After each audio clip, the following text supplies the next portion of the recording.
Hey guys, we just want to make sure that you guys come and watch the Williams College football show this week as we go ahead and go up against Bowdoin this Saturday at 1 o'clock. Go East!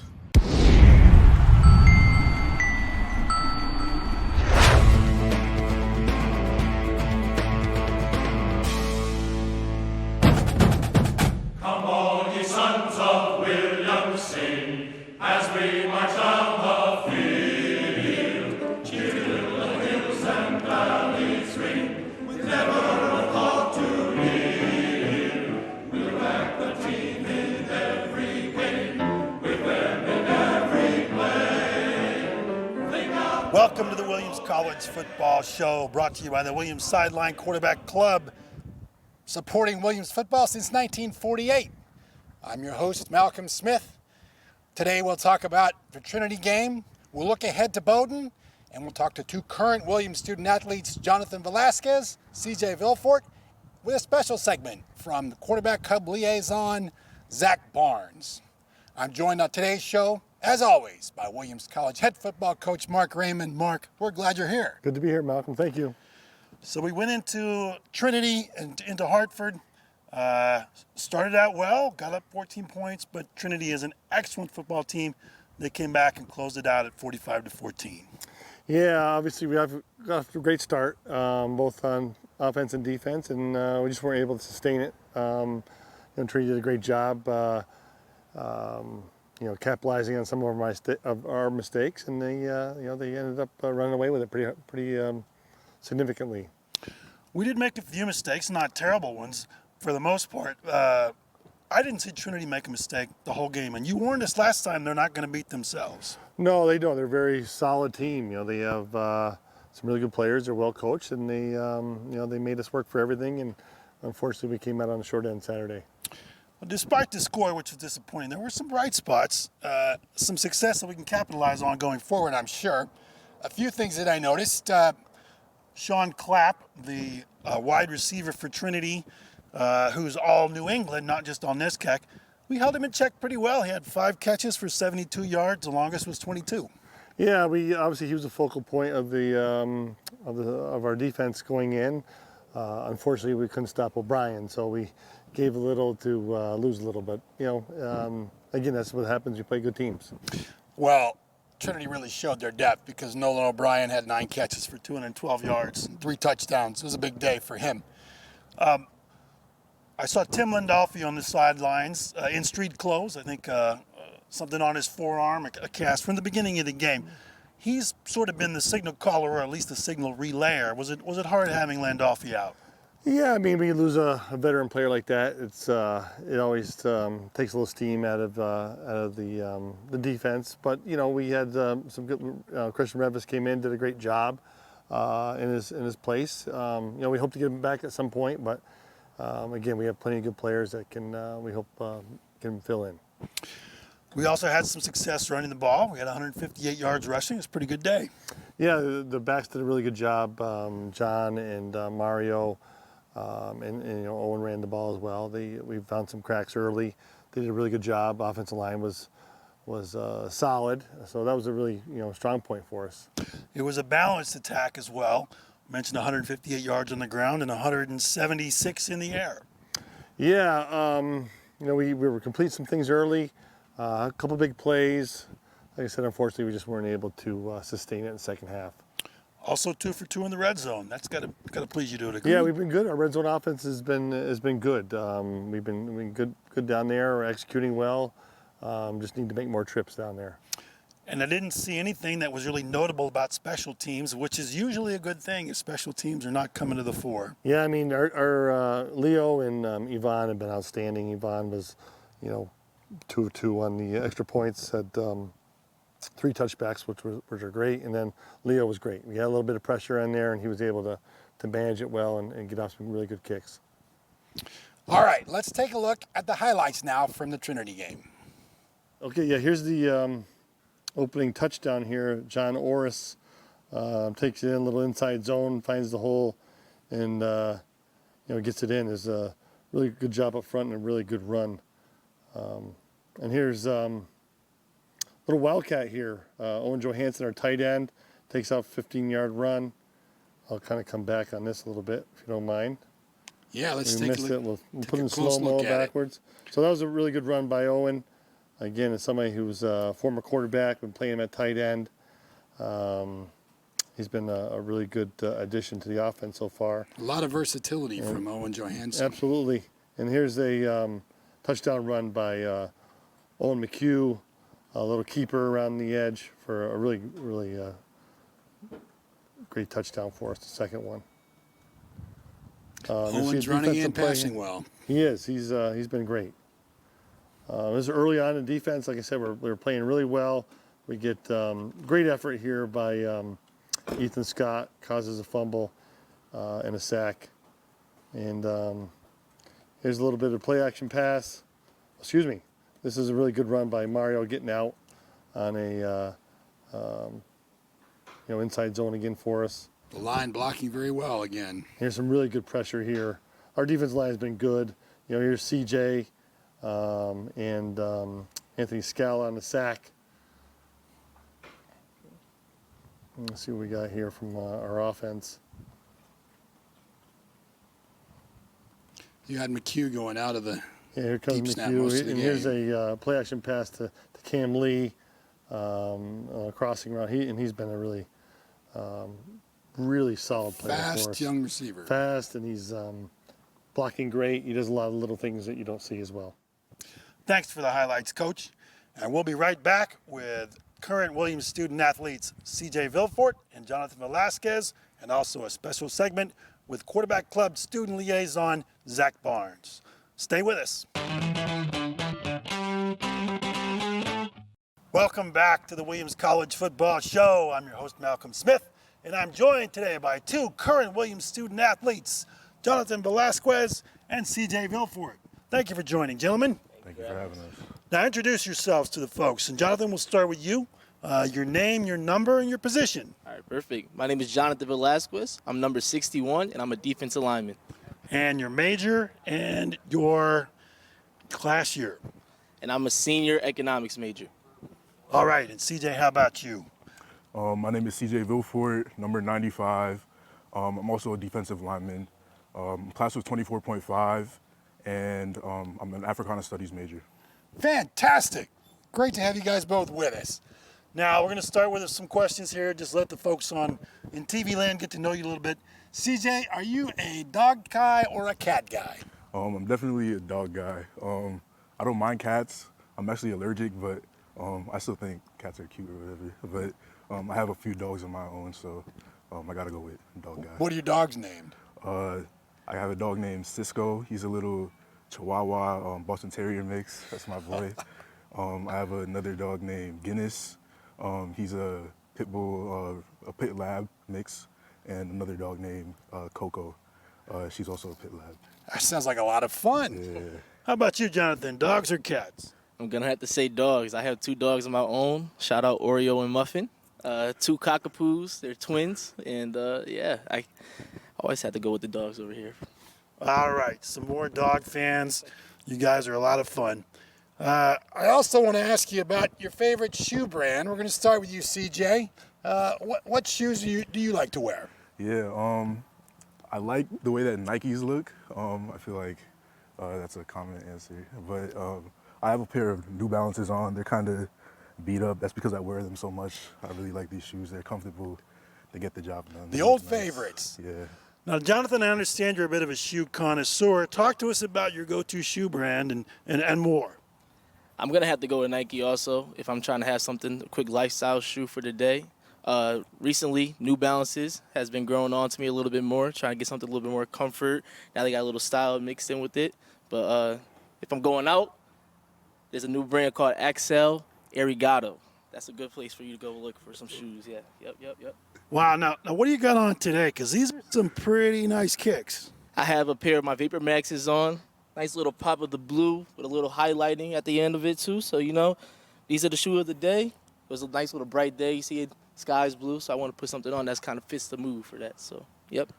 Beautiful, absolutely beautiful. What about social media? When you're partaking of social media, what's your go-to? That's a good one. I'm going to have to say Instagram. I feel like Instagram, I get a good balance of enjoying social media from my friend's perspective, but also a little bit more informative, getting some business and stuff out there. I know I'm in college, just trying to grow from there. But, yeah, Instagram definitely. Instagram for Jonathan. How about you, CJ? I have to agree with that. I also like Instagram. I constantly find myself scrolling on Reels, looking at all kinds of weird stuff, but Instagram is fun. I like that one. It is fun indeed. Now, another fun thing to do is go to a party, and you guys are starting to go to nice parties now where they might have cheese and crackers. What kind of cheese do you want to see on a cheese and crackers plate, CJ? I don't know if I'm a fan of cheese and crackers, but I think my favorite cheese is probably pepper jack. Yeah. He's a pepper jack guy. Jonathan, how about you? If I'm going cheese and crackers, I'm probably just got to do some cheddar block cheese, but provolone cheese has my heart. That's the cheese I like. Provolone. So provolone without crackers, Provolone but without crackers. provolone and crackers not perfect. I don't think I'm going with that one, but we'll go with cheddar block cheese. All right, these guys know what they like. That's fantastic. Now, we're coming on campus here thinking about where you like to study. When it's time to study, Jonathan, where do you tend to go? I'll have to say Scow Library. Scow is a place. Also, shout out CJ. CJ works at Scow, one of our good employees. But Scow is a quiet area where I feel like I can just enjoy myself, have a good home, feel-like environment, and that's kind of where I'm most productive. So, Scow. Now, CJ, do you study where you work at Scow or elsewhere? I actually don't work at Scout anymore. Sorry, Jonathan. You're an alumnus, a Scow alumnus. Yeah, but I also like Scout. Scout was a nice place to study. I also like studying in my room sometimes. I mean, it's kind of my sanctuary. I feel like that's where I get some of my best work done. So Nice and quiet in there. exactly. Now, if it's not so quiet and guys in the locker room, guys on the team are singing, who do you want to hear singing? Who's the best singer, CJ? I think we have a couple of good singers. I think the best is probably Zakai Moore, freshman standout. The first year, yeah, getting the nod. Exactly. Yeah, he can hit the high notes. He go low. I don't know. He can do it all. Great range for Zakai. Okay. Jonathan, how about you? The best singer on the team? You may be surprised, but the guy right next to me, CJ Vilfort, that guy right there, man, he used to be on Purple Rain, but just so y'all know, this guy right here has a voice. He's a guy. All right. We may have to circle back around and get you singing a little bit, CJ. I don't know about that. I need to do a little vocal warm up. Maybe some other week, huh? Maybe. Okay. Understood. Guys, let's talk a little bit about football. Obviously, the Trinity game did not turn out quite the way that you hoped that it would. Talk to us a little bit about what you remember, a memorable moment in that game, CJ. Yeah, I mean, game definitely didn't go as we expected it to or wanted to. But I think something that I was very proud of is the way that the guys handled the result. Of course, no one was happy that it turned out that way. But I saw determination in people's eyes, ready to get after the next opponent because at the end of the day, that game is in the past, and we can't do much about that, but what we can do is learn from it, figure out how to move forward, be better than last week so we can do the things that we know we're capable of doing. Fantastic. Moving ahead already. Jonathan, as I make you look back, I believe you had a sack that you were involved in against Trinity. Not saying that that's your most memorable moment, but tell us about that a little bit. It was a good way to kind of get ready for the season. I would say it is early in the season. We did have a little bit of a hiccup, but being able to see what we were able to do in the beginning of that game and understanding that we could put the pound on the teams that we play, let's just see what we got going on, have a nice, good week of practice, and we're going to hit Bowdoin on Saturday and see what happens. Well, let's talk about Bowdoin right now for just a moment. So they've got a quarterback, number 7, Robbie Long, and I don't know if you guys have you're just starting to really focus on Bowdoin now. He's a run threat. He's a pass threat. What do you do when you're a defensive lineman with somebody like that who can run and pass, Jonathan? Keep him in the pocket. Got to condense the pocket, make sure he has nowhere to go. That's the best way to do it. Simple is always best, so that's how we're going to keep it going. Now, CJ, you're right in the middle of the line. You're a nose guard is what we used to call it, nose tackle. And your job, tell us about your job. It's sort of to tie up as many guys as you can and apply pressure at the same time. Tell us about what your job is. Yeah, I mean, my job is a lot of things. just to condense the pocket, take on double teams, pass rush as well. I think the nose job is really versatile position. Can't really be locked down to one responsibility, but I love having that much responsibility on my shoulders, and I look forward to executing to the best of my ability on Saturday. Well, you guys are great leaders on the team, and we know that you're going to do well against Bowdoin this weekend. We're looking forward to it. Tell us a little bit about home and family now. Tell us where you're from, CJ, and your family that's back there. Yeah, I'm from Jackson, New Jersey, right on the Jersey Shore, right by Six Flags. Went there a lot as a kid. I grew up in a Haitian American family. My mother was born in Haiti. My father is a child of 2 Haitian parents, came from Haiti. Yeah, they work hard to make sure that they instill values of hard work and determination, and I think that's really paid off up to this point, and I'm really grateful to have had that upbringing. Well, they've certainly done that. We're very glad that you're here. You're also a Lawrenceville alumnus, if I remember. Yes. Tell us correct. about your Lawrenceville experience. Yeah, Lawrenceville was great. It was a lot of fun. It was challenging, but just the right amount of challenging, and I think that that really prepared me for Williams and gave me the tools I need to excel here. Certainly a long pipeline from Lawrenceville to Williams. Jonathan, you're a Connecticut guy. You also went to prep school, if I remember correctly. Yes, you are. I am from Waterbury, Connecticut originally. Ended up going to Cheshire Academy for high school, which ultimately changed my life, gave me the ability to have more opportunities. And, of course, like CJ said, it challenged me and got me here, so I can never ask for anything more. But in regards to my hometown, I come back with my mom, my dad. Father's from Puerto Rico. My mom resides in Connecticut, but she was born in North Carolina. And, yeah, I have 3 siblings, have 2 dogs, full house, always full of joy and energy. But, yeah, those people that keep me going, keep me striving for greatness. Sounds like 2 wonderful families. You guys are very fortunate. We're fortunate to have you with us. Now, be a little revealing maybe. Tell the folks something about yourself that people may not know about you. Jonathan, we'll start with you. Well, we talked about sneakerhead. I've been collecting sneakers for a good amount of time. Been wearing a size 12 for about 5 years to 6 years already. So as of right now, I'm currently at 117 pair of sneakers. Some will call that a little bit too crazy, but to me, it's just my sanity. I like it. That's for me. That's for me. He's a sneaker guy, folks. He's a sneaker guy. CJ, what about you? Something people may not know about you.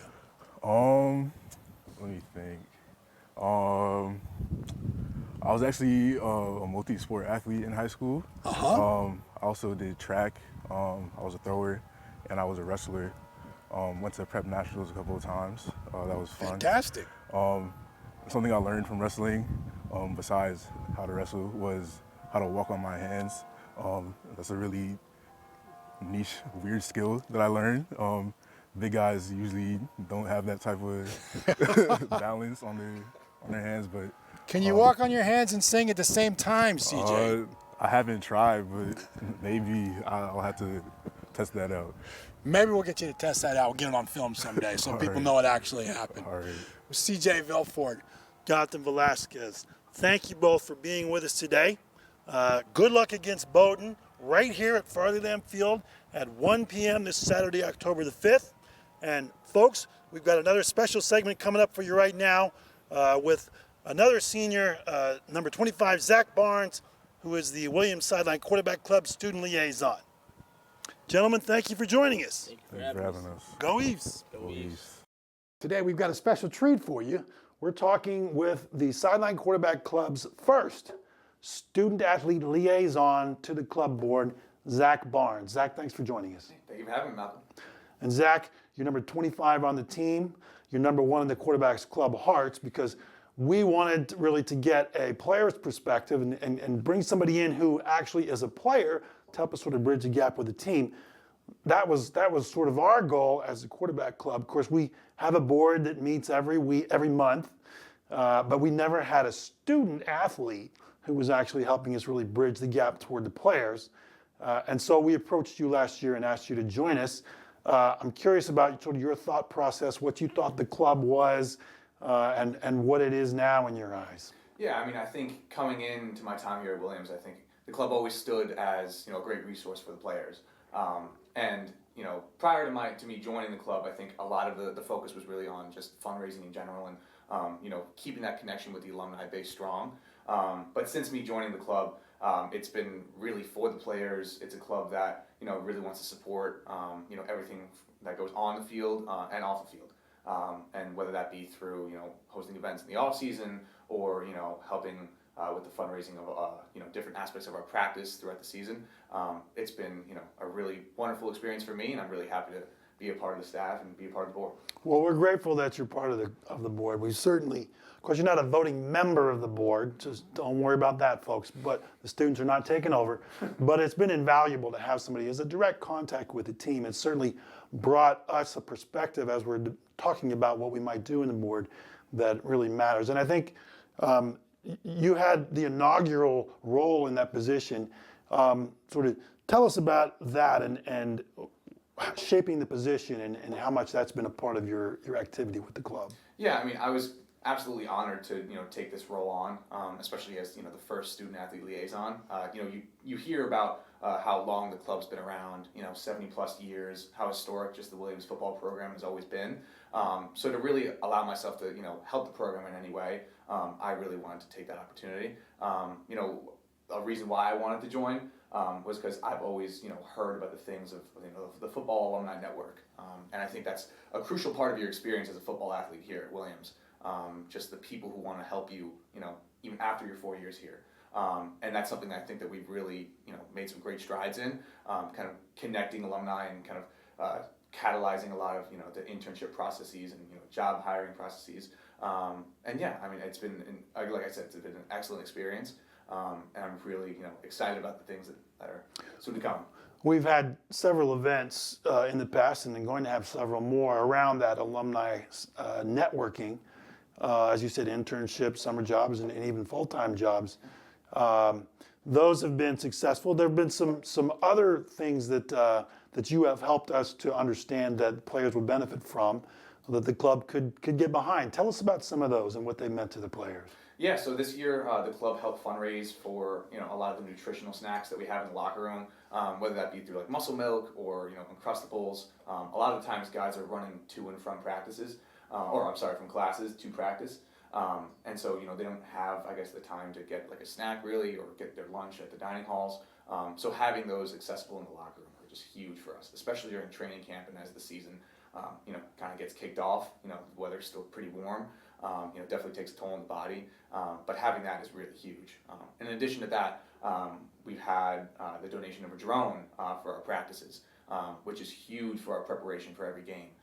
Having the different angles on the field, kind of overlooking the plays, we joke around, it almost looks like a video game, and it's awesome. Like some guys are really in on it, but in all seriousness, like it really does help with our preparation. Getting just the fine details, looking at every step, looking at every movement that we take. It's meant a lot to the team, and it's definitely great. We're really happy about it. Well, we're glad that we could help, and I'm curious as you think about now. You're a special fifth-year senior. Yeah. Appreciate you coming back for one more year with a fantastic group of 9 that you have.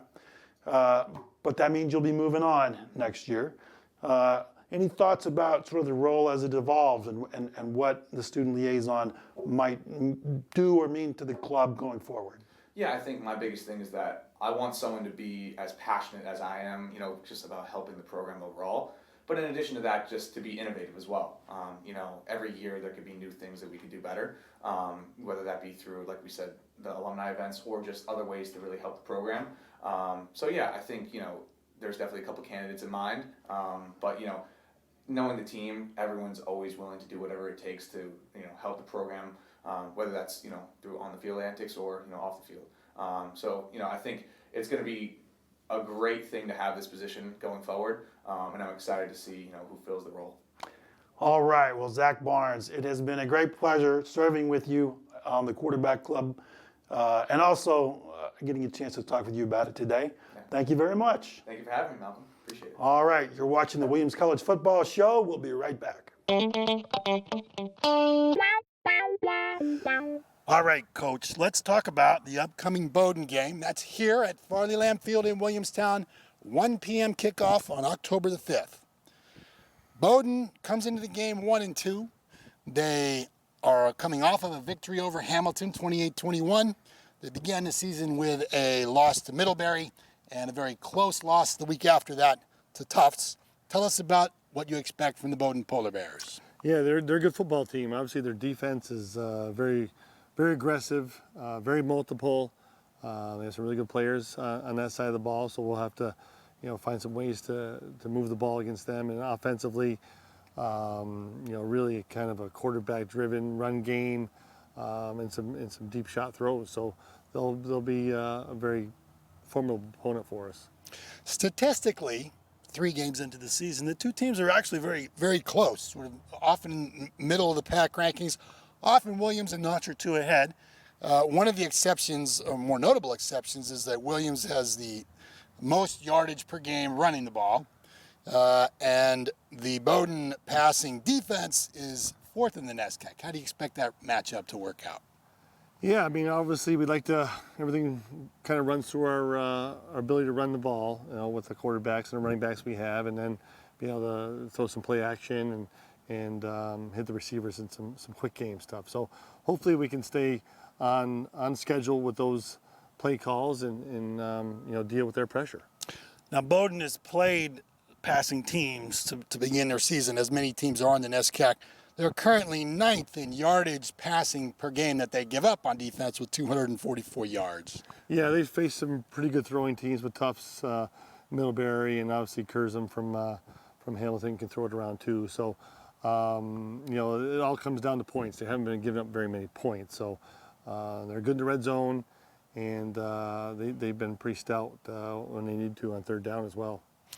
They are led defensively by senior linebacker, number 26, Dan Fiore. He's, I believe, 2nd in NESCAC with 9 tackles per game. He's a really good player. They do a lot of things with him. He's versatile. He can, he covers deep in pass game. He's on the line of scrimmage. He plays in multiple areas. So he's definitely someone we have to figure out where he is in every down. Now, Bowdoin is also a league leader in tackles for loss. In fact, 2 guys on their team, linebacker number 2, the senior Coy Price, and defensive lineman number 91, Aiden Reedy. Those guys are averaging 3.5 tackles for loss per game. Yeah, they're very aggressive, especially Coy Price. He's all over the place. He's probably their best defensive player. He's very strong and aggressive, and he gets in the backfield.